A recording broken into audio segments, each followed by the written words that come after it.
True American horror stories. Terrifying events they wish you'd never heard, but now you will. Story 1. The motel with no checkout.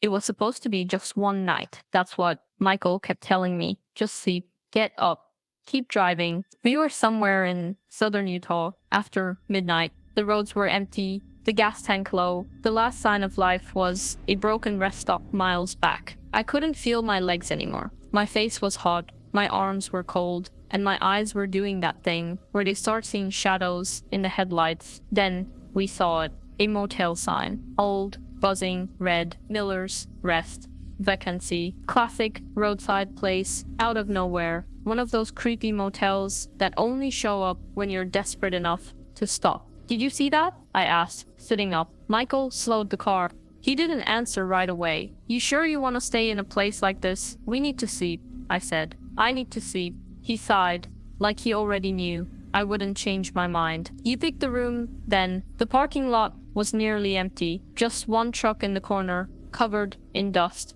No plate. The front office looked closed, but the neon open sign was still lit, buzzing softly. There was no one at the front desk, just a little bell and a handwritten note on the counter. Pick a key. Leave cash in the box. Michael raised an eyebrow at me. I smiled, too tired to care. It's kind of charming. We took room 16. The hallway was long, dim, and humid. The carpet smelled like bleach and something older, like cigarettes and time. Our room was at the end. The brass number on the door was hanging sideways, barely held by a single screw. Inside, it looked like every other cheap motel I've seen in horror movies. Faded wallpaper, floral bedspread, buzzing overhead light that took a few seconds to warm up. A mirror that didn't look clean, even after I wiped it. A single plastic chair in the corner that I immediately decided I would not sit in. Michael dropped onto the bed with a thumb. Still charming? He asked. I didn't answer. I just walked straight into the bathroom and closed the door behind me. I splashed my face with cold water, tried to shake off the road. Then I looked up, and I swear, for just 1 second, someone was behind me. I turned around fast. Nobody. Nothing. Just that awful overhead hum from the light and the silence pressing in around it. You ever walk into a room and just know it's wrong, like it wasn't meant for you, but now you're in it and it's too late? That room didn't feel haunted. It didn't feel abandoned. It felt occupied, like someone had just left or hadn't yet. I went back into the room. Michael had already kicked off his shoes and was half under the covers. You okay? He asked without looking. I'm fine, I lied. I didn't want to tell him about the mirror. Didn't want to explain that feeling, the one you get in a horror motel when the quiet isn't empty, but full of waiting. I curled up on my side of the bed, facing the wall. The sheets were clean, but not warm, not cold either. Just neutral, lifeless. Somewhere between sleep and not sleep, I heard the click, like a switch. Again, not the light. This time, it came from the hallway. Soft. Then again. Then footsteps. Not heavy. Not boots. Just slow. Careful. Right outside the door. I held my breath. Michael stirred, but didn't wake up. I swear. Someone stopped right outside our room. Just stood there. For a minute. You ever feel someone looking at your door from the other side and know they're not a guest? I finally closed my eyes and forced myself to sleep. When I woke up, it was still dark, but the room looked different. The light by the bed, it was on. I was sure we turned everything off. The chair in the corner was now turned toward the bed. It wasn't before. And on the seat, a wet spot. Not spilled water, not recent, just wet. I didn't say anything. I just got up and went to the window. The curtain was open, but I remember closing it. Down in the parking lot, that truck, it was gone, but there were wet tire tracks leading out to the road. The dust where it had been parked, undisturbed. No prints, no signs. It had moved. Just tracks, like it left, without turning. I turned to wake Michael, and he was already awake. He was just staring at me, eyes open, not blinking. Hey, I whispered. He blinked, slowly. I didn't sleep, he said. Then did you hear the breathing? I didn't answer him right away, because I had heard the breathing. Not in the room, not through the wall, from under the bed. But I couldn't say that out loud. Not yet. Michael sat up. His face was pale. I kept hearing it all night, like someone was down there, just waiting. Then he reached down and grabbed his phone off the floor. The screen was on, camera app, front camera, recording, time code, 3 hours, 17 minutes. He didn't start it. We watched it together. At first, nothing. Darkness, bed covers, shifting. Then, at about an hour in, there was movement, a shadow on the ceiling, but the camera didn't move, which meant whatever made that shadow was in the room. It got closer. It leaned toward the phone. Then, darkness, hard cut. We packed, fast, didn't speak, threw the cash in the box at the desk, and walked out. The sun was already up. The world looked normal again, but as we were driving away, I turned to Michael. You didn't hit record, right? He shook his head. No, never touched it. Later, when I checked the phone again, the video was gone. Just a single image left in the gallery, taken at 3:17 a.m. Us, in bed, sleeping, and between us, something blurred, tall, bent, looking down.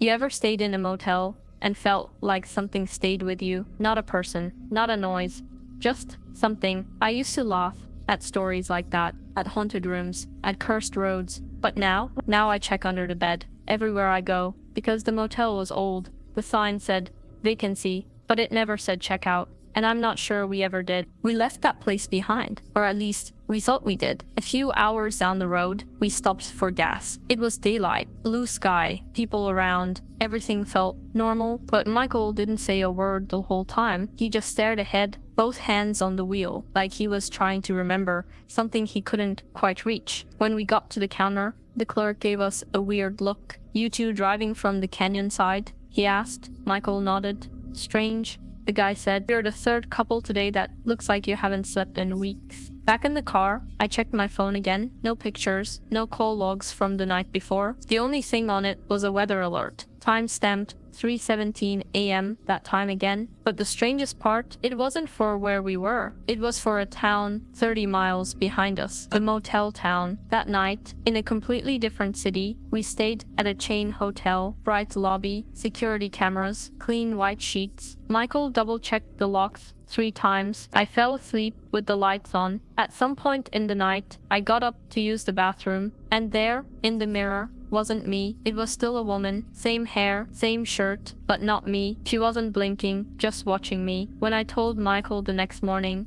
he didn't even react. He just said, don't look too long. Mirrors keep things. Do you think it's possible for a place to stay with you, to follow you, not with a sound, but with silence? Maybe it's not haunted rooms we should fear, but the ones that don't want to be empty again. We kept driving, new states, new towns, but now, every motel sign we pass, every time I see vacancy, I hear it differently, like an invitation, like a whisper.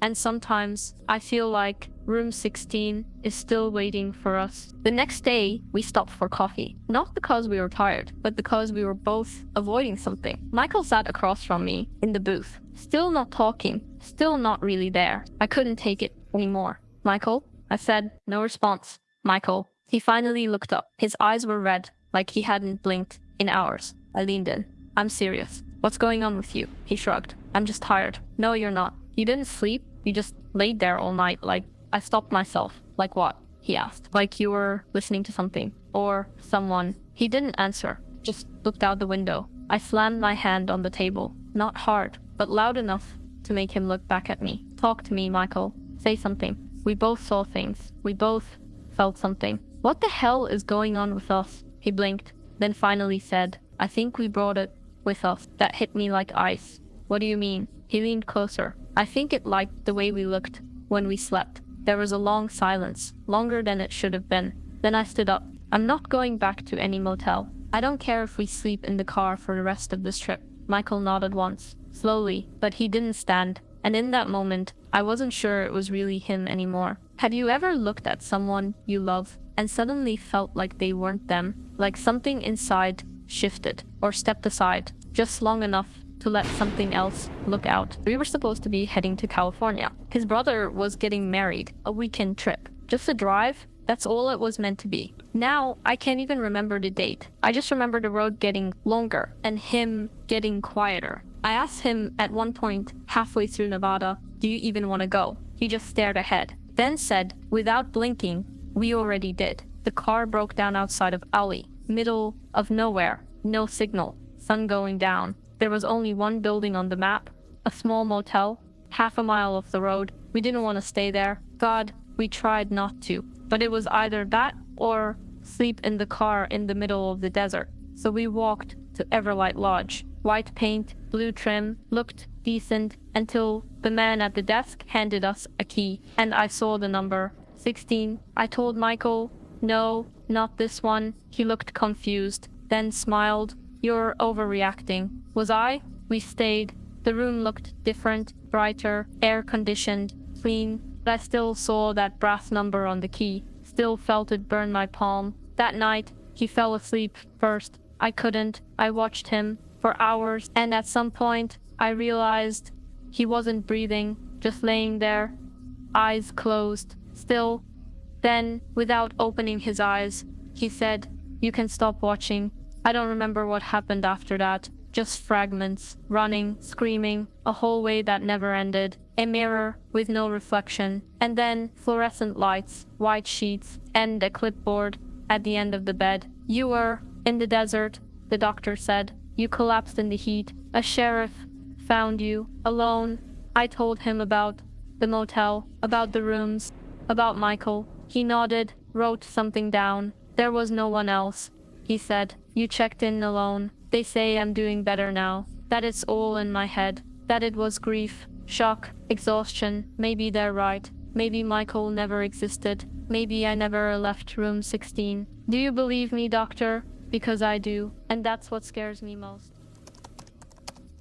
Story: don't stay at Fairview Motor Lodge. I swear I wasn't planning to stay anywhere sketchy, but when your meeting gets rescheduled last minute and it's already past 9, you don't exactly have a ton of options. I was somewhere near Benton, Arkansas, little town of my GPS froze twice and I was running out of charge. So yeah, I pulled into the first place with a neon vacancy sign still flickering. It was called Fairview Motor Lodge. You know the type: rusted sign, one floor layout, office behind, bulletproof glass, and a guy at the front desk who barely looked up from his phone. I asked for one night. He gave me room 11, cash only, no ID needed. That should have been my first red flag. But I was tired. I'm a real estate agent, came down from Missouri for a quick land consult. I had 2 meetings scheduled for the next morning and just needed sleep. I figured what could possibly happen in one night. The room was gross. Yellow light, stained sheets, carpet that crunched underfoot. I tried not to breathe through my nose. One of those cheap rooms where you don't sit on the bedspread. You throw it in the corner and hope nothing crawls out.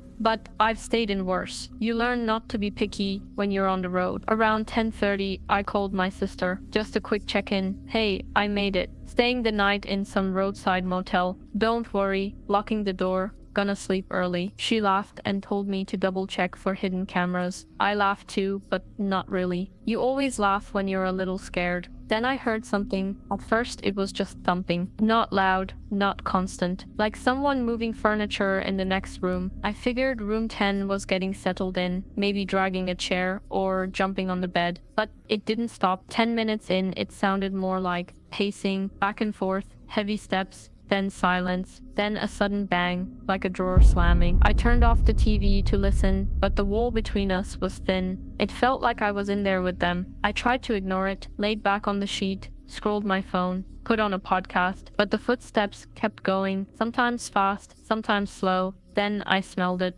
Chemical, sharp, like bleach and something else. I pulled the curtain open, just a crack. Outside, the parking lot was half full. Room 10 had its blinds drawn shut, lights off, but I could see movement. A shadow flicked past the window, fast, too fast, and then nothing. I don't scare easy. I'm used to being alone on the road, but that was the first time I double-locked the door, put a chair under the knob, and left my keys in my shoe by the bed, just in case. I told myself, just one night. It's just one night. In Arkansas. I woke up around 3:15, not because of a nightmare, because someone was crying. At first I thought it was from outside, maybe someone in the parking lot, drunk or high, just talking too loud, but the sound was muffled and close. It was coming from the other side of the wall. Room 10, a man's voice, low, raspy. He was whispering, repeating something.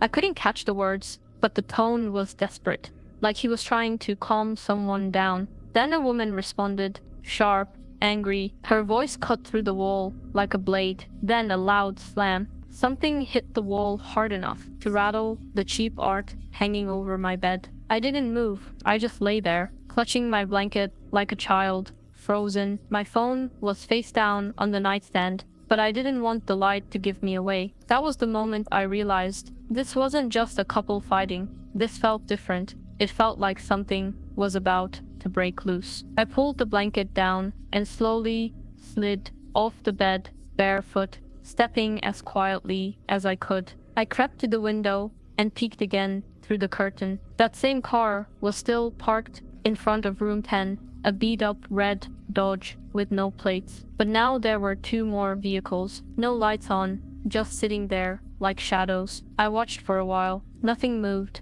Then I heard it. 3 knocks, fast, aggressive, on the door next to mine, followed by silence. Then came the voice, deep, commanding. This is the sheriff's department. Open the door. My stomach dropped. Another knock, louder this time. Open up, now. The woman inside started yelling. Something about rights. Something about not having anything. Then the man, the one with the calm voice earlier, started begging. I heard him say he didn't know anything, that she dragged him into this. And then the door exploded open with a crash that shook the entire wall. I fell back from the window and hit the ground, shouting. Multiple men, boots pounding on the floor. Someone screamed. It sounded like a struggle. Hands, where I can see them, down on the ground. Where's the stuff? Clear the room. Check the bathroom. Everything echoed through the paper thin walls. I couldn't breathe. I thought maybe if I didn't move, they'd forget there was anyone next door. Then a knock on my door. I froze again, louder. "Ma ma'am, you in there?" I crawled to the peephole. A flashlight blinded me, but behind it I saw a badge, a real one, not some fake motel creep. I opened the door just a crack, shaking. The officer asked if I was okay. I nodded. He told me to stay inside, that they were dealing with a situation. When he walked away, I saw 3 more officers dragging someone in handcuffs out of room 10. The woman was screaming something about being set up. The man just stared at the ground. Bloody nose, no shoes. I closed the door and locked it again. Then I dragged the dresser in front of it. I didn't go back to sleep. And that smell, whatever it was, it never went away. I sat on the edge of the bed until it got light outside. The police stayed for a while. I heard a radio squawking, boots moving back and forth, people talking in clipped, quiet tones. At some point, a cleaning lady, or maybe some motel employee, showed up and started mopping something in front of room 10. I couldn't see what. They never turned the lights on out there. By 6, it was quiet again. Too quiet. I checked the hallway. All the doors were shut. The red Dodge was gone. So were the other cars. But mine, still parked right in front of room 11. Stupid. So obvious. I should have left right then, but I didn't. Instead, I took the fastest shower of my life, threw my stuff into my bag, and checked the mirror for bruises, even though no one had touched me. I just felt marked somehow, like being next door to them, had left something behind. Before walking out, I took one photo through the window, just in case. You couldn't see much, but there was a woman in cuffs, and a guy behind her, barefoot and bleeding. I don't know why I felt the need to capture it. Maybe because no one would believe me otherwise. I checked out around 7:30. Same guy at the desk, same phone in his hand, no eye contact. I asked him, quietly, what happened last night. He didn't look up, just shrugged.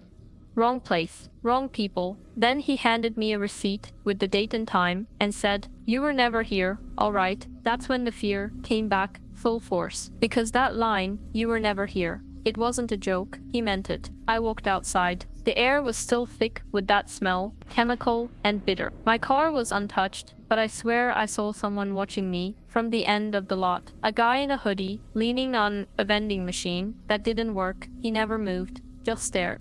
I got in and locked the doors, took the longest possible route to the highway. No music, no GPS, I just drove. But about 10 minutes in, I realized something. My room 11, didn't have a number on the door. I remembered when I first checked in, I had to count 9, 10, then 9. The number was scratched off, or maybe it had fallen.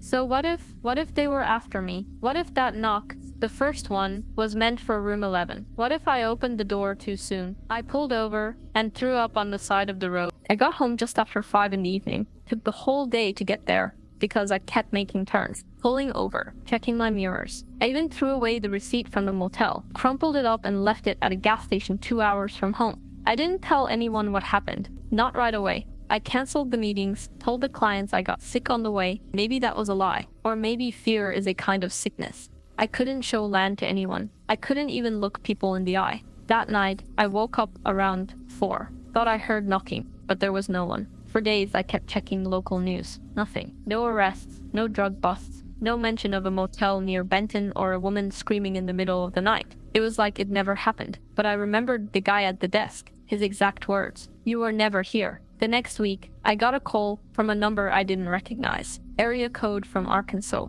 I didn't answer. They didn't leave a message. 2 days later, I got an email confirmation for a motel booking. Not from me, my name, my email. A reservation at the same place, Fairview Motor Lodge. Check-in date, mine off, Friday. Room 11. I called the number. It rang once, then nothing. I froze. I checked my credit card statement.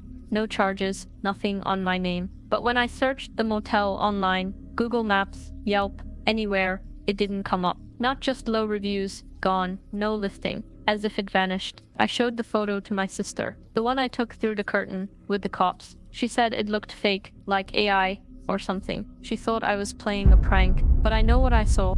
I know where I stayed, and I know one thing. That woman wasn't supposed to be in room 10. She was supposed to be in mine. If I had opened the door a few seconds earlier, if I had checked in 2 minutes later, if my room had the number still on it, I don't know. All I know is, when I dream about it, I always hear the same thing. Open up.